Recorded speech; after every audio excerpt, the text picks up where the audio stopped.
rappelez du pigoua qu'il y a eu à Ramoth. Il y a une de nos voisines, elle s'appelle Madame Guetta. On n'a pas le DJ Guetta, ouais, elle a reçu une balle dans le pied. Et elle est tombée.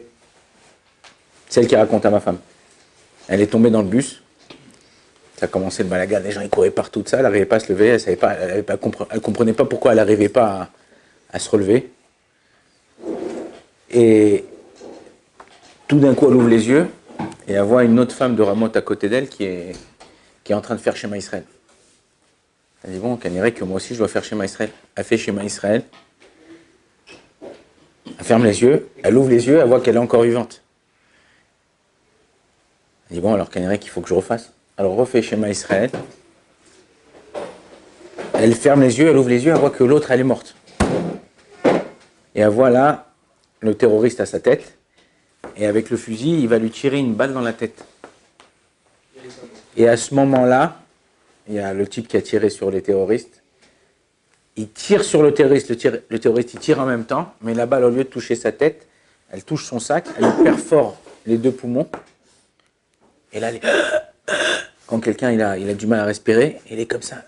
Et elle attend, elle comprend pas ce qui se passe. Et jusqu'à qu'il y ait un paramédic qui arrive, et il la prend, il la met dans une ambulance. Il la sort de l'ambulance, il la met dans une autre ambulance. Jusqu'à qu'elle arrive à l'hôpital ici à Shaare Tzedek. Ils la prennent en urgence. Ses enfants, ils appellent, ils comprennent pas, elle répond pas. Son mari, il appelle la police. Attendez, on va vérifier. On vous rappelle. Jusqu'à maintenant, il attend l'appel. Et comme ça, le temps, il passe jusqu'au moment où les enfants, sa fille et son fils, ils arrivent à l'hôpital. Il dit, on voudrait voir ma mère, on voudrait voir comment ça truc, où elle est ma mère, on ne sait pas où elle est ma mère. Elle dit, attendez, comment elle s'appelle votre mère? Rachel Guetta. Il cherche. Tout d'un coup, il y a une femme et un policier qui arrivent pour voir les enfants. En général, en Israël, quand tu as une femme et un policier qui arrivent, c'est que c'est fini, c'est qu'ils viennent t'annoncer que c'est mort. La fille, avant qu'ils viennent lui parler, elle commence à éclater en sanglots. Elle dit non, elle commence à éclater en sanglots. Non, je veux pas. Et là, l'infirmière, elle dit, comment s'appelle votre mère? Elle dit, Rachel Guetta. Elle regarde sur l'ordinateur tous les gens qu'ils ont reçus parce qu'ils sont dispatchés dans les hôpitaux. Et elle voit que sa mère, elle est en opération. Elle dit, vous inquiétez pas, votre mère, elle est encore vivante, elle est en opération. On attend de voir comment ça va se passer. Et Baruch Hashem, ils ont réussi à la sauver. Et elle a eu pas qu'une opération, plusieurs opérations. Et avant-hier, elle a parlé, elle a fait une Seudat Hodaya, elle a remercié Akadosh Baruch Hu pour le miracle qui lui est passé. Elle a dit, regardez, j'étais à côté de ma voisine, une autre femme qui était dans le bus, et au même moment, elle dit, je pensais que tout était vrai, je ne comprenais pas pourquoi. Il était là, il allait me tirer dans la tête. Elle dit, quand Akadosh Baruch Hu, il ne veut pas que c'est ta fin, c'est pas ta fin. Le Chafetz Chaim, il nous dit comme ça, chaque kadour, il a son adresse. Chaque balle, elle a son nom, son adresse. Quand c'est pas arrivé l'heure, tu peux faire des pieds, des mains, tu peux aller dans... Akadosh Baruch Hu, il te protège. On doit savoir, pourquoi je vous raconte cette histoire, déjà parce que c'est une voisine, mais deuxièmement, c'est parce qu'on doit savoir remercier Akadosh Baruch Hu des miracles qu'il nous fait.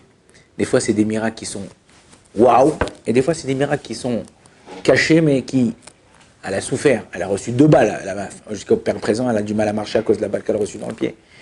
Mais il faut savoir quelque chose. On lit dans la paracha, cette semaine, à la fin de la paracha de Vayechi, les frères de Yosef, ils viennent le voir, et ils lui disent, ouais, maintenant, ne nous mets pas ric-rac, parce que papa, il nous a dit que tu dois faire attention à nous, les 11 frères.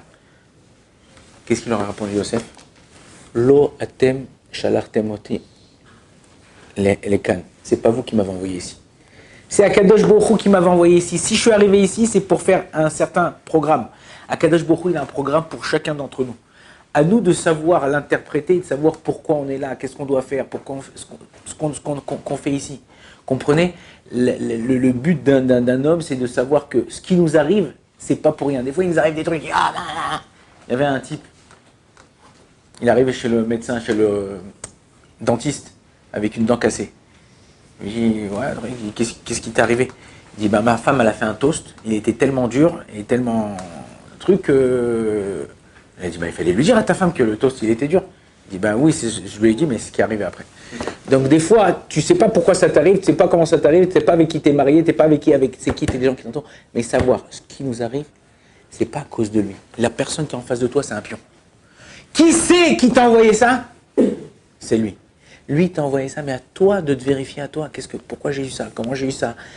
Et chaque chose en vérité, c'est selon Akadosh Baruch Hu, il se comporte avec nous, selon notre comportement, en bien ou en mal. Tu dis, ouais, mais quoi? Je vous ai dit, pas parce que tu fais du bien autour de toi que tu es un pigeon.